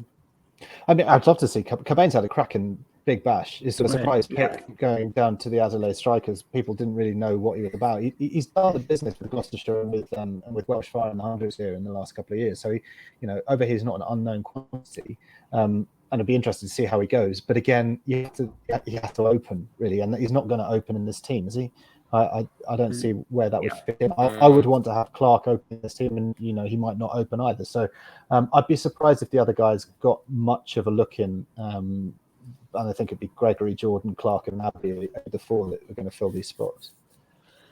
I think that's a great shout, Sam. But I think the biggest issue with Karachi is that they're so over reliant on Babar. Babar has to be amazing. He has to be amazing. He has to bat deep in every single game, and Nabi has to play every single game and do the business in the middle. If either of those two don't perform in a match, they don't have too many options after that, right? They really need those guys to stabilize that entire team. And again, Nabi, I don't view him as that kind of stabilizer. I know you can do that, but with all the talk of anchors, this team is kind of missing some of that in the middle order. They're just really top heavy. One point is that I put Amir Yamin in while Chris Jordan is away, so he can come in and bowl as well. But when Jordan is back, Amir is there, Ilyas is there. Will they play Amir Yamin then? Because they have Lewis Gregory as well as a bowler up there. So if he's not in the team, Amir Yamin, who comes in then? I think they're redundant, right? Lewis Gregory and Amir Yamin, they're kind of these bits and pieces, seam bowling all-rounders that can hit the ball, in the lower order. I like Amir because I think Amir is really good on these kind of wickets. So, I think he gives you an option with the new ball. And obviously, I think they both have to play. Ideally, one of them would play. And I think Imran, I personally would pick Imran ahead of Ilyas. I think he's a little bit more reliable, and he gives you that left arm, slower left arm pace, if you will, because he has a good slow ball. I think I put Ilyas in. One of the reasons is he was retained, and secondly, he's their go-to death bowler. So him and Amir are their go-to reliable death bowler, because that's how he bowled in the last season. So I don't think Imran is going to be that reliable at the death as Ilyas is. Right. Yeah, but once Jordan is in, then he could also be their death bowler, right? True. So That's true. Yeah. And I think one of the things that Ali's brought up is, we obviously might have our own ideas of how, the team's gonna, have a batting lineup and a bowling lineup. For example, Ahmed Asif has always been kind of an important player for any team he's been on in the T20 format. So I suspect he's going to play. He's always been in and around it. Rarely has he been on the bench. So he's someone who you can expect to play, and he can hit the ball far from kind of that lower order position. Yeah, and I think they prefer him instead of Amir Yamin. Even though I do the reverse, I prefer Amir. But I think the team might go with Umaid instead of Amir. Right. Let's move on to Quetta. Quetta obviously had a rough year last year. It's been a rough couple of years in Quetta. After really being a dominant team early on. Hassan, when you look at their team, how do you see their team? I mean, they have a lot of really good players. I mean, Jason Roy, James Vince, obviously Sarfraz is the captain. Nawaz has really had a great year this year. Their fast bowlers Naseem, Hasnan. Kind of talk about their team a little bit, and how you see them fitting together this season. I think they've made some interesting changes, Ali. I think the fact that they've traded in Vince, we know how good Vince is. I was a bit surprised Multan let him go, but then I understand that you can't keep a player like James Vince if he's not playing. Jason Roy, I think Sam will obviously talk about the fact that Jason Roy, I think he has a skill set. So him and Vince with his Big Bash form as well. Then they brought in Iftikhar, which is another very interesting trade for me, because he's had an exceptional season at domestic level, and he's someone who's just been so very dominant. And then he brings that experience. Surprising that they let Azam go, yes, but in Iftikhar, they probably feel they've got more of an all-round package and a more complete package where he is in his career at the moment. And then they've gone for some, they've gone for Sohail Tanveer. I don't know how many games he gets. But at the same time, they've got that backup of experience. And then I'm looking at people like Luke Wood, Will Smead. I think Sam can talk to us more about these guys. Ben Duckett, who kind of went off the radar a little bit for T20 cricket, but he's had a good comeback there, Sam. So what is it about these guys? What do you think they would bring into it? And what can you tell us in particular, I think, about like people like Smead? Yeah, I mean, again, for someone like Smeed, it sort of fits the bill with similar conversations that we've had about Laminby, Harry Brooke, and these sorts of players. I mean, not that they're necessarily all the same kind of batsmen, but the fact that this is, for me, this looks like more of an opportunity to gain a franchise cricket experience and to learn from players than necessarily to come in and be a regular starter. I don't think that that's going to be the case here, particularly when you've got some of the other top order options that are available. And you've got 3 top order options from England alone, Roy, Duckett and Vince. And I think still only 2 of those get into this side, and that'd probably be Vince and Roy. So it'd be interesting to see how it balances out. But again, like Smeed is a really entertaining, fearless young batsman. Anyone who saw him play for Somerset or for Phoenix last year in the 100 will have seen what he can do at the top of an order. And it would be great if he got a chance, but I would be surprised if he did ahead of the other guys. Where they bat James Vince would be interesting, whether it's 1-2 or whether he pops down to 3. England have been using him more as a number 3, but that's simply because of the luxury they have with the number of openers that they've got. He's been very effective at the top of the order for the Sixers. I think that the English contingent here is probably the strongest collective English contingent, if you were going to judge them purely on who they've got in each of the franchises sides. But that doesn't necessarily mean they're all getting in. And obviously, we've already spoken about Luke Wood and what he brings as well. Yeah, Ali, when you look at this roster, as Sam mentioned, we know that James Vince and Jason Roy are going to play. They're probably going to play at the top of the order. Who are the other 2 overseas players that you think are going to play, and what does this team look like for you when you actually put it on paper as a batting lineup and as a bowling lineup? How does this team fit together? So one first thing is that will Vince and Roy be available from the get-go? No, I don't think they will be. I think, at the moment. Yeah, and I think that's why. So it'll be my strongest 11 has Vince and Roy opening. I think to start off with Smeed and Ben Duckett. So it'll be Duckett and Smeed to open. Bangalzai as my 1 down. They usually play Sarfraz further up, so he'll probably be at 4. Iftikhar Ahmed at 5. At 6, I have Luke Wood or Umar Akmal. And then 7 is Mohammad Nawaz. 8, I put in James Faulkner. And then 9 is either Shahid Afridi or Suhail Tanveer. And then 10, 11, Naseem and Hasnan. Are you worried that James Faulkner isn't quite the same bowler that he was in the UAE? Because obviously it's a completely... Yeah. So I've just put him down right now. I'm not sure who's going to play in this position. But he's the guy I'm least certain will play. Could be Dan Lawrence. I mean, I think Hetmeyer is one of those players, if he's available, who you suspect is going to play. Although his availability and fitness recently has been the subject of much chatter. Yeah, I wasn't sure he's going to be available from the beginning. That's why I haven't put him in. No. But the number 8 is someone. Anyone could replace Faulkner, but I just have him right now. Well, it's going to be interesting to see both Umar and Shimran in the field, because I think both of those guys have had these kind of historical fitness issues, and Umar is definitely bulked up in a different way.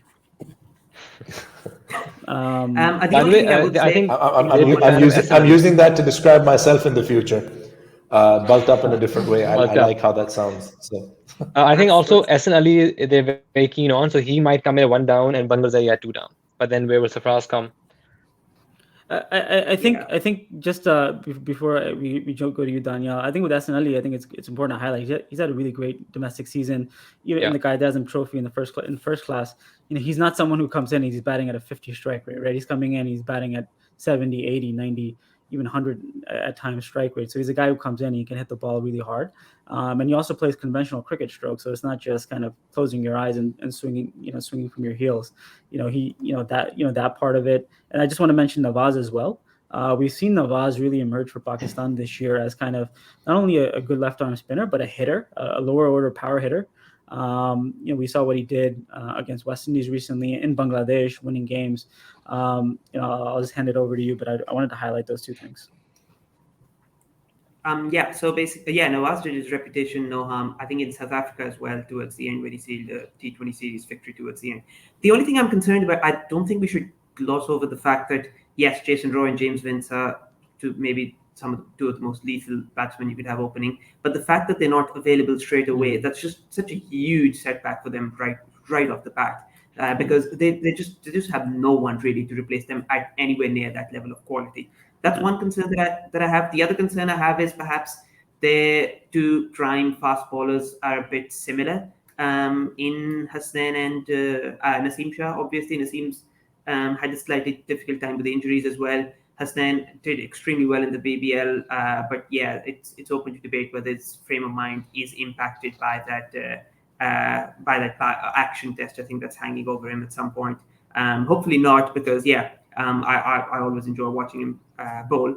The one thing I would say is, yes, Omar Akmal is a bit of an unknown quantity, but at the PSL, with the exception of one season, I think in Lahore, when Brendan McCullum was absolutely incensed with him, didn't want to see him anywhere near the team. Other than that one season, generally he's done okay at the PSL. I think he was pivotal to Quetta when they won that title in the fourth year as well. I wouldn't be quite as dismissive of Sohail Tanveer. Yes, he had a slightly difficult time, I think, with Multan last year, but I still think he's someone who can go in there and do a job. And from what I've heard of Luke Wood, I think he could be an important player for them. The one concern I have for them, the major concern I have for them, is they don't really have any proper elite spin options. I think this seems to be a running theme with a lot of the other sides as well. They have enough spinners, Ashar Qureshi, Iftikhar Ahmed, Shahid Afridi, to maybe get through 5 or 6 overs, but that's what you would be doing, getting through. Nawaz, I guess, obviously is nailed on from in terms of one spinner, but yeah, I think sometimes you perhaps need a little. Isn't the Ashar Qureshi a spinner? Yeah, he is. He is. But yeah, he's an emerging player. But yeah, it's very much open to. Well, I remain interested in seeing how he does. And Noor Ahmed, they also have Noor Ahmed. Once he gets back from the World Cup, I believe. Yeah, at the World Cup. Yeah. Ali, just I wanted to ask you about that. The spin part of it, right? There's just, obviously we're enamored generally in Pakistan with fast bowlers. Even the overseas players sometimes that we pick are fast bowlers. How come a lot of those functional spinners that are just solid, right? The Ali Osmans of the world, the Numan Alis of the world, Kashif Bhattis of the world. These left-arm spinners that we know are just going to be solid, right? They're certainties almost, right, in terms of what they're going to do. How come those guys are not getting into these teams? Why is that? That's a great question. So I'm a great big fan of having multiple spinners in the team. So with our first season in Multan, we had multiple spinners on the pitch. We had Imran Tahir, Usman Qadir was on our bench. We had Shahid Afridi playing every game. Khushdil Shah was our left-arm spinner when needed. Moin Ali was there. So we've always been very spin heavy, personally. And it just shocks me how people don't prioritize spin in their squads. So we have people like Zahid Mahmood, who went unpicked in PSL. Is just shocking. Crazy. Umar Khan unpicked in the PSL. Osama Mir, who's so underrated as a bowler. So many good leg spinners in the country are not getting picked by teams who have no leg spin, especially. They just don't have them. It's just beyond me. And the other thing that I noticed with this squad that is a little concerning is that we talked about Peshawar, we talked about Islamabad, that maybe a lot of their bowlers are better with the older ball.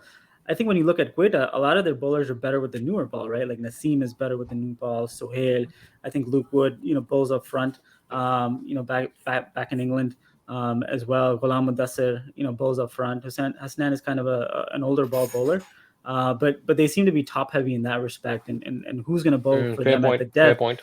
Is it going to be Tanveer? Is it going to be Naseem? Who's going to be that guy? And not only who's going to bowl at the depth, who's going to be good at bowling at the depth, right? We talk about what it can look like, but what does it exactly look like? When we look at Lahore, we know that Haris is going to be bowling at the depth. He's going to be bowling well for the most part. Shaheen's going to be bowling at the depth. He's going to be bowling well. So that's a concern for me with Quetta. Great point. And also just on Naseem, because Danyal mentioned him as well. So he's been with us at Southern Punjab for the past season. He has been excellent. There's been no fitness issues. He's bowled in the Qadi Azam Trophy regularly. He's bowled in the T20 regularly. And we've used him as a death bowler. This is one of the discussions we had early on with the coach, that even though Naseem doesn't have hasn't bowled that many overs at the death, this is the time. This is the platform where we give him that freedom to bowl at the death and see what he can do. And he performed very well for us. So I think this is something that will benefit Quetta as well, where Naseem can be a reliable death bowler for them.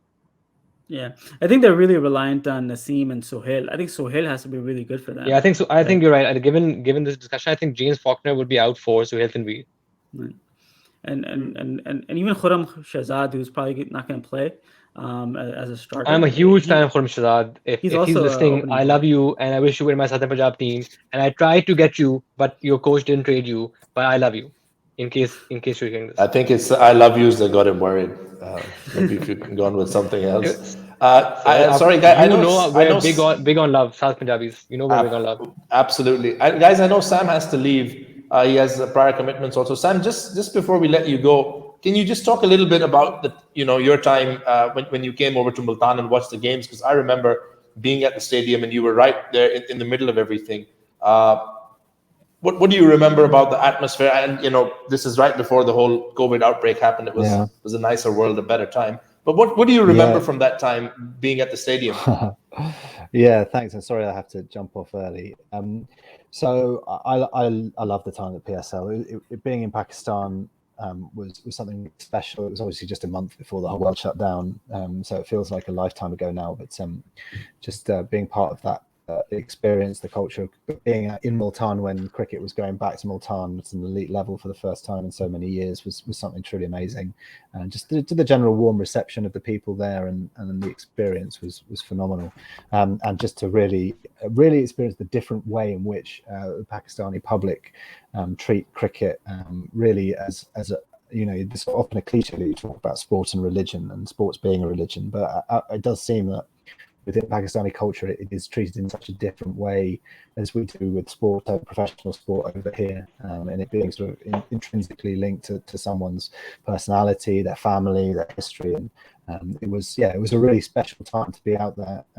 Very weird experience as well, being under all that state security and seeing how the guys were existing. But hopefully, I'll get to do it again in the future. Hopefully, inshallah. Hopefully, Sam, quick question: who's winning the PSL?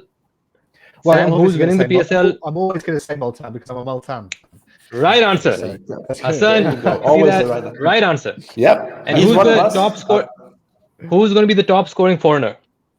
Riley Brewster, obviously. Every year I'll go with Riley because he's a fantastic player. Love it. Yeah. I'm sorry that I have to go, guys, and thank you very much for having me on.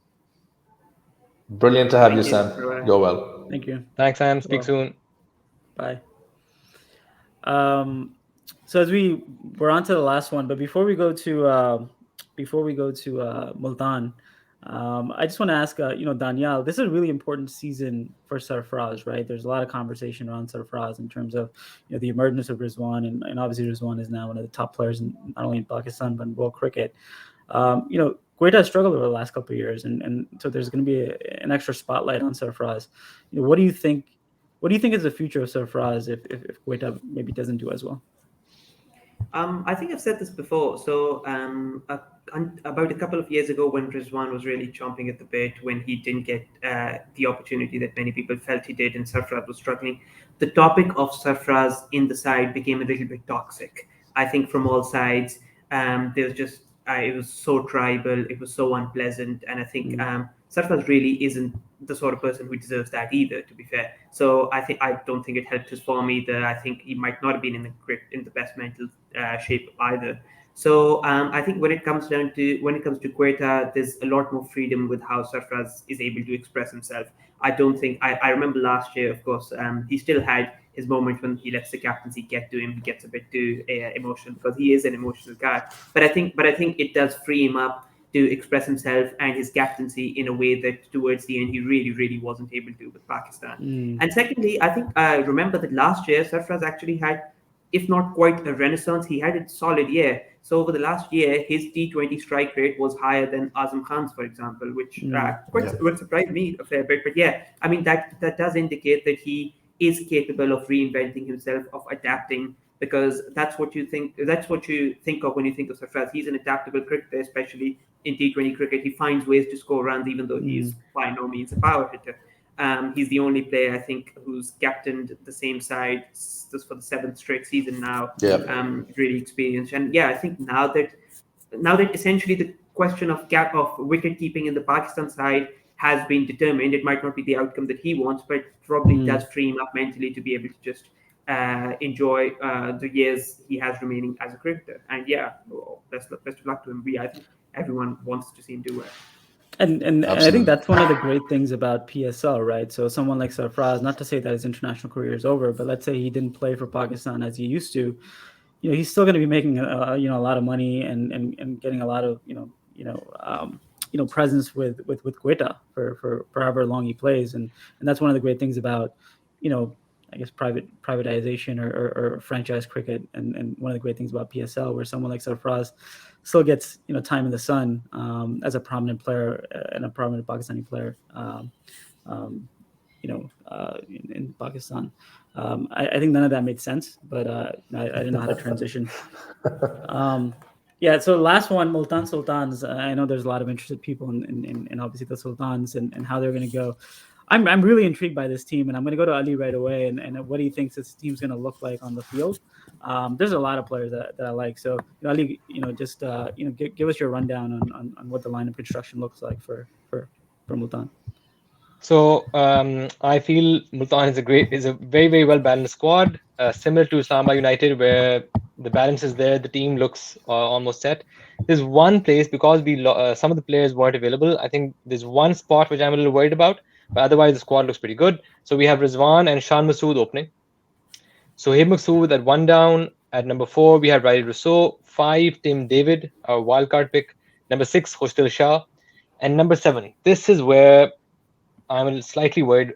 I currently have David Willey, and then number 8, who's pretty handy with the bat as well.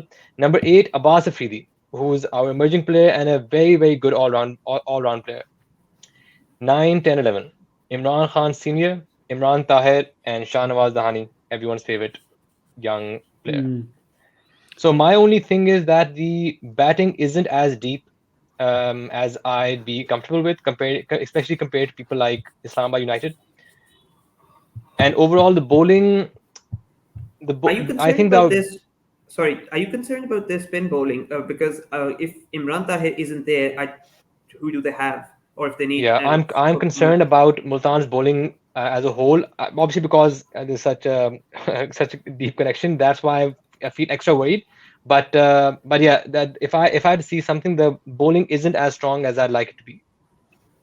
And again, we don't know how we're going to perform in Karachi, because last season our bowlers didn't perform that well in Pakistan. It's only when we moved to the UAE where there was a complete change in fortune.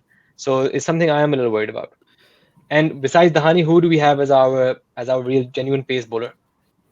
I think I mean, I might be a bit biased, but I do think Blessing Rabbani is better than perhaps a lot of people give him credit for. No, he's really good. Absolutely. But then if he replaces David Willey, then our tail becomes too long. So I think one of the issues that I see just on the surface is that there's not a lot of interchangeable parts, right? So like if you have a Pakistani player, you generally have to replace him with another Pakistani player, and if you have a foreign player, you have to generally replace him with another foreign player. They're having trouble doing that, right? With the way the squad is constructed. The players are excellent, right? Like, so for someone like Asif Afridi, for example, he may not play, but I think he has to. I think for me, Asif Afridi is someone who has to play. He's one of the most agreed. He's been terrific form in Pakistan right now. Very experienced player, very handy with the bat and the ball. I think he should play. But again, will he play? Who will he play for? So my 11. This is what my 11 looks like. I have Rizwan, I have Amir Azmat, I have Sohaib, I have Riley Rousseau, I have Tim David, I have Hosdil Shah. Previously, I had Odean Smith. Obviously, Odean Smith's not there. Neither will Dominic Grigsby, I think. I have Abbas Afridi, who I think he's on that level with Mohammad Wasim. Wait, who did you put number 7? Abbas Afridi. Because I think Abbas to me is a player who's going to be a lot like Mohammad Wasim. Similar profile, great physique. Yeah. He can bat. Some good pedigree. I think he's Umar Gul is his uncle. And then at 8 I have David Willey. At 9 I have Asif Afridi. Then I have Blessing, and I have Shahnawaz, and then I have Imran Tahir. I think the issue is that you want to get Blessing and Shahnawaz in the same team, and David Willey, but they might have trouble doing that. Exactly. So it's either David Willey or Musa Rabbani for me, and that's why I've gone with Willey, just because he can bat. Right. And Imran Khan, who's a reliable opening bowler. Yeah. Would you consider going with Abbas Afridi and possibly Rohman Powell when he's available to bat at 7? My issue with Roman, so I had Roman with Jamaica the first year that I was there, and Roman can bowl, but he's not really a bowler. So he would come in at number 7, and his only function would be as a power hitter. And I generally don't want that kind of player at number 7, right? I want a player that can do two skills really well. And I don't think that Roman necessarily does that. So in your level, you're playing both emerging players, Ali. Yeah, I think Amir Azmat. I haven't seen a player swing the bat like Shahid Afridi until I saw Amir Azmat. Again, everyone always discounts poor Shan Masood. Hassan, what's going on here? अच्छा वाला खेलता है बेचारा. I don't know why. I think Shan is fantastic. Shan is the first pick for me. I spoke to the professor about this. He gave me his reasons. For me, though, seeing Shan is always like one of the first picks. Danyal, what are your thoughts on Shan? I like Shan a lot. I've always said, although this is not strictly relevant, but I've always said, for example, even in the Test side, I've always believed Shan right now is one of should be Pakistan's first choice opener, perhaps alongside Azhar Ali. But even in T20 cricket, I think he's not the most explosive player, but he always goes in and does a job. His strike rate isn't really lagging behind in a way that it hurts his side. He chips in with runs regularly. He's very good at finding gaps in the power play. And at times even hitting through the line over the top when it comes to spin bowling. I think he's just one of those batsmen who recognizes what needs to be done, whatever the situation. And he's really good. He's not the most talented player in Pakistan cricket, but he's really good at recognizing his limitations and finding out ways to overcome them. And I think in that sense, Shan in this side, obviously he is going to start. He's going to play, and I expect him to do well. And I think, sometimes he's been written off a bit too soon, but it's good to see. The professor is unmoved by your move. I agree with everything. I tried. I agree with everything that Danyal has said, and I just want to say that I like Shan. I want to preface by saying I like Shan, but I think Rizwan Hussain, who we haven't talked about, and Amir Azmat are both better. I think their ceilings are higher, right, in terms of they can wreck a game. I know Shan has played. He played a brilliant innings recently in domestic cricket, I believe, for Balochistan. At the State Bank ground. But I think Rizwan and Amir have a higher ceiling, and with Mohammad Rizwan opening and being so solid, having that X factor player in Amir or Rizwan Hussain, I think would be a better shout for me. Good point. Good point. Multan. And also, one thing I just want to say that. Sorry, Danyal, go ahead. I was just going to say that, yes, maybe Rizwan and Shan Masood aren't the most explosive top two, but their firepower in general is, I think, quite impressive because of the players with the highest T20 strike rate. I was looking at the numbers. Since the start of 2021, 3 of the top 7 are in this Multan side. Rally Rousseau with 156, Tim David 153, Sohaib Maqsood 148. So in general, I think once, if they need to do some catching up lower down the order, then that's an area where they probably wouldn't struggle. So maybe. And don't forget Khushal Shah, who has the fastest century in Pakistan history. Yeah. One thing I want to add, if you're looking at it objectively, Rizwan and Shan Masood aren't the most, fear-inspiring opening pair. But if they need to accelerate more during the tournament, they can always bring Sohaib Maqsood as an opener with Rizwan and move Shan down to number 3. Yes, perhaps. This also, is something that they should keep in mind. Because Rizwan bats deep, his strike rate at the death is phenomenally good as well. So that he effectively becomes a power hitter by then, and he does tend to bat deep. So that's another asset. I think having Shan, just the point is, I think Shan raises your floor, meaning that you're going to be solid. There's going to be a little bit more certainty at the top of the innings. But I think the other guys raise your ceiling, right? If one of those guys is actually as good as maybe their talent suggests, now you're a really dynamic team, right? And I think that you want to take chances on those guys because they can win you games single-handedly. Now people are going to say we've never seen Amir Azmat do anything. We've never seen Rizwan Hussain do anything. But anyone who's seen them, they can do things with the bat that maybe Shan can't do. They can hit balls in places and at a distance that maybe Shan can't do. And I think that there's real vitality in that skill. Is there a case for playing Anwar Ali at 7, considering his batting strength and he can give you a couple of overs, or is it still leaving you with a long tail? I think that's a good shout.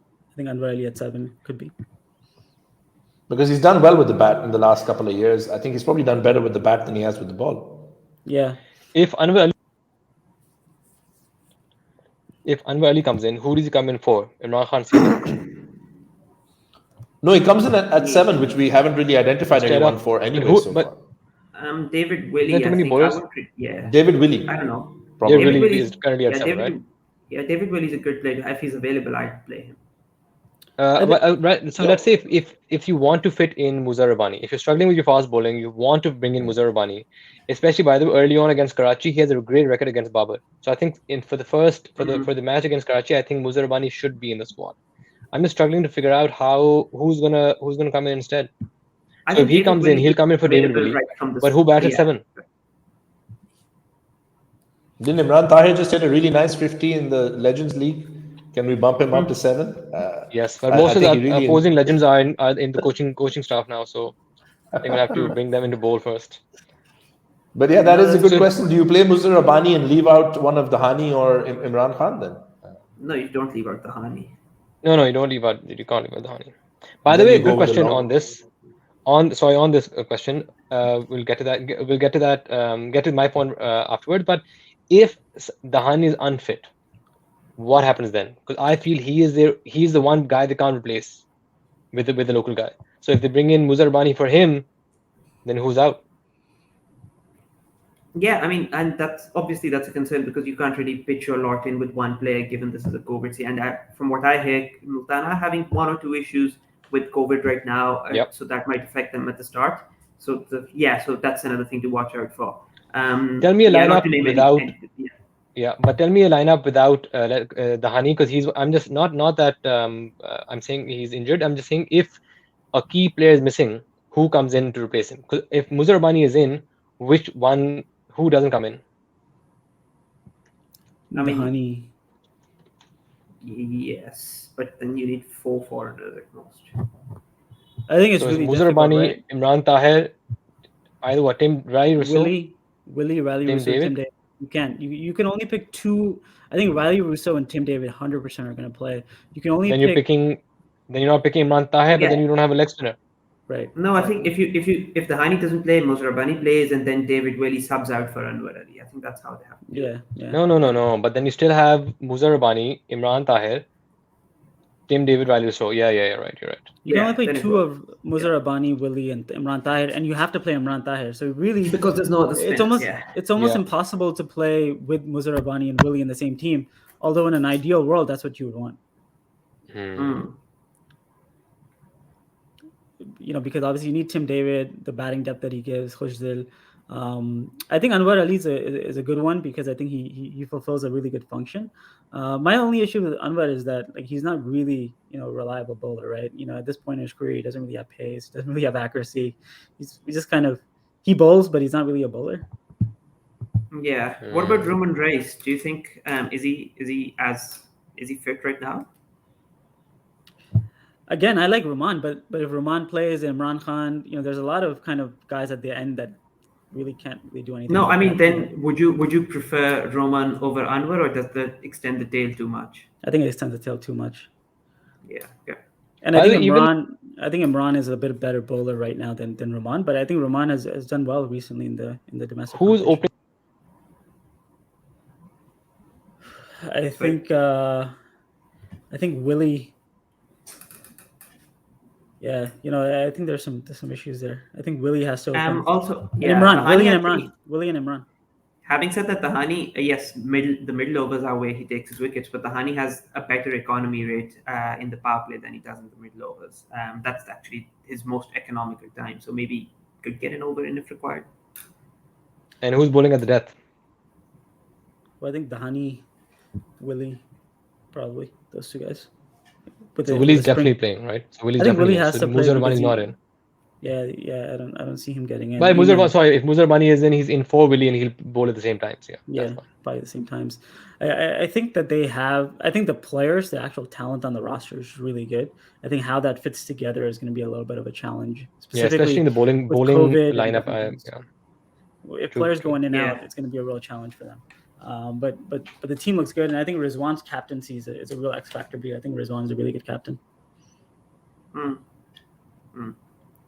Yeah, the 2 players, I think Asif Afridi should be in the squad somehow. I agree with Ali here and Muza Rabbani, but how they'll fit in, unsure. I think if you can get Asif Afridi in the squad with Imran Tahir, you really have a really dynamic. Those are 8 overs of spin, and Asif Afridi, actually, one of the things that he does, and this is how you can get Muzar Rabbani in, is if you replace Willie with Muzar Rabbani, you can get Asif Afridi in, and he can bat at 8. We've seen him come in at the 8, Instead 9 of Imran position Tahir. and really Yeah. hit the ball hard. And he's a pretty good Yeah. outfield catcher. I know he's not fleet of foot, but he's a pretty good all around cricketer. Yeah. Very Underrated. difficult to hit. Very difficult to hit. Yeah. I think anytime I've seen anyone try to hit him in domestic cricket, they've gotten out. So I think we're done. We've covered everything in terms of the 6 PSL squads. I think what I want to end on is, who's going to win this thing? Ali, I'll start with you. Who are you predicting? You want Multan to win, but of course, who do you think? Instead of going with the winner, I'll tell you. Let's talk about finalists. Yeah, I think it's going to be, as always, Islamabad and Multan, my two favorite teams. Both the two data-driven teams, I think, will be in the final. And regarding the two who will be eliminated, I think Karachi just looks so disjointed that even though they have really good players in their team, unless they're clicking, unless Joe Clark and Babar Azam are absolutely killing it, I think Karachi and maybe Quetta, because their two main players are unavailable for the most part, I think these two will be the two teams that are eliminated. Danyal, what about you? Yeah, it's a shame you let Ali go first, because I agree with most of what he's saying. Yeah, I agree with the eliminated teams. I think it's Karachi and Quetta. The thing about Islamabad that says, they're my pick actually to win the whole thing.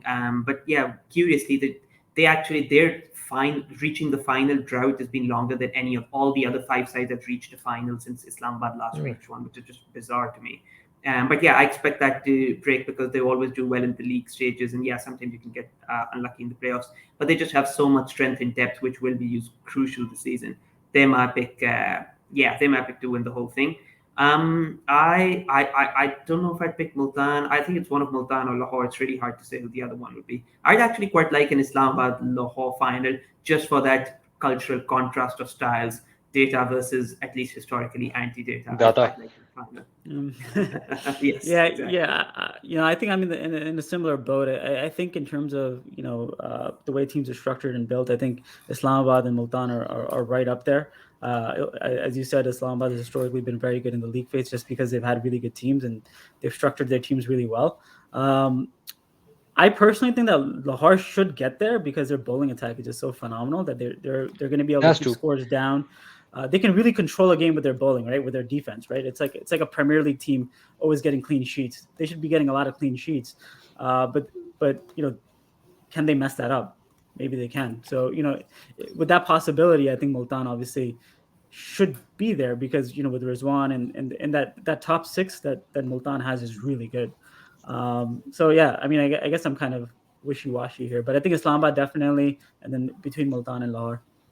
No, I agree with your point. Lahore is one of the better made teams, but if they choose their lineup on merit alone and not on person preference or who they want to play, I think if they go with really want to say, Ali. If they go with a more of a numbers based lineup, I think they should be in the final. I don't think they'll go with as clear merit based one. There's definitely some favoritism going on. For example, I love Sohail Akhtar as a person, as a player. I don't think he'll be in this lineup. Harry Brooke, as Sam was saying, he shouldn't be walking into this lineup. If they're both playing, they're good players, but I think they're better players in their squad who should play instead of them. And if the proper Lahore team plays, I think they should make the final. Islamabad, I think, will blow people away with their batting, and having very good bowlers and Azhar Mahmood as their coach, I think they're going to, if needed, their bowlers can win the matches as well. But their batting lineup is just going to blow everyone away. Multan, obviously, my love is with them. They're very good top 6. If they get their bowling right, they should also be in the final. But again, Islamabad, I think, is a shoe-in for the final, depending on their luck. But Multan and Lahore to fight out for the other finalist spot. And Hassan, before when you were gone, we were saying Karachi and Quetta would be the two teams eliminated. Yeah. I don't find it hard to disagree with that. I think it's going to be is going to be tough, because I think the weaknesses that have been pointed out, or the struggles that we expect them to have, it's a possibility. And I think maybe for Quetta, trying to make that change from those seasons and trying to make a lot of changes, it might need some time also. But yeah, at the end of the day, for me, as long as Multan wins, I couldn't really care. I think if Quetta had Vince and Roy from the beginning, they would be a much stronger team. But that is the reason I'm putting them down, not for any other reason. I think having to catch up would be tough in these conditions, especially also. Danyal, are you aware of the fact that they're talking about possibly having the entire thing in Karachi? They're worried about moving things around. Do you think that would impact things, because Lahore has very different conditions if it stays in Karachi throughout? I have heard that, but I've also been assured by various people that won't happen. So yeah, it's just not clear what's going to happen there. If it is all held in Karachi, yeah, that potentially makes a difference. But then that's also yes, they are in a bubble, but yeah, the odd thing is Karachi is actually having a worse time with COVID right now in general. But yeah, it just depends on if they think their bubble is secure in Karachi and they can't take the risk of moving. They might do that. It might impact how things go. I don't think a team like Multan actually wants that, because Multan historically struggled in Karachi even last year, and I think it takes away one of the dimensions of the league. I think having the whole thing in Karachi isn't great for the league either. But then, having a league is better than not having one. So yeah, it needs must in a way. But for what it's worth, there's a good chance that it might not happen. I'd still be kind of surprised if it just ended up being held in Karachi all the way. I think there's precedent now throughout the world that leagues can power through COVID. We've seen in the NBA, the NFL. Obviously, cricket's a little different. The BBL actually now. The BBL now, yeah. They have they have those replacement squad ready in the bubble now. In case anyone loses players, they can just pick from that pool. So that's going to be very handy. Yeah, it's gonna be interesting. I think the one point that Ali made about Lahore, it's gonna be interesting to see what they do with Abdullah Shafiq, Zishan Ashraf, and Kamran Ghulam. How they use those players, I think, is gonna go a long way in kind of how they perform in that tournament. If how much game time those three get? Yeah, if they mess that up, then that can be a problem. Yeah. And I think the point about Quetta is also a good one. With Roy and Vince out in the beginning, if they start to lose games early on, it's hard to kind of get back, right? It's hard to get back in if you kind of lose 3 games up top or 4. The tournament can get away from you really quickly. Guys, top scorers. Who's going to be the top scoring batsman, top wicket taking bowler? Rizwan and Shaheen for me. Very, very boring answer. Yeah, Rizwan. Yeah, it's hard to look past Rizwan. But I'm just gonna go with President and say Wahab Riaz. I think I'm gonna go Rashid Khan for the wickets. I think Rashid Khan will probably be there or thereabouts. And since we've started this debate with the professor, I think I'm gonna go Sham Masood for top scorer. I'm gonna go with. I think Rizwan is due a bad run though. Yeah, so that's why Sham's gonna step in. Okay.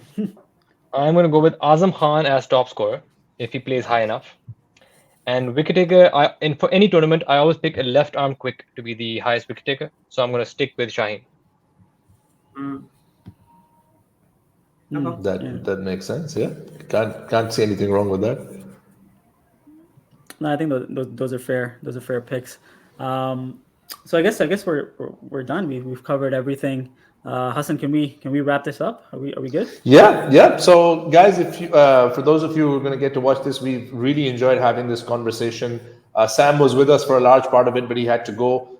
Thank you to him. Thank you to Danyal Rasool, as always, for coming in and talking to us. Thank you to Ali Khan Tareen. I hope you get better soon, Ali, and thank you for taking the time out and talking about the cricket, and also talking very passionately about the players that you've seen up close, with South Punjab and throughout the season. Of course, you follow grassroots and domestic cricket very seriously. And of course, thank you to the professor for, giving the conversation so much shape and really making us talk about different things that maybe sometimes we don't get to hear as much about. And at the end of the day, I think we just all want to have a very safe and healthy PSL where, of course, Multan wins. That's the only thing we all want at the end of the day, isn't it? So thank you very much, gentlemen, for all your time. Wish you all well. And hopefully we get to see you also.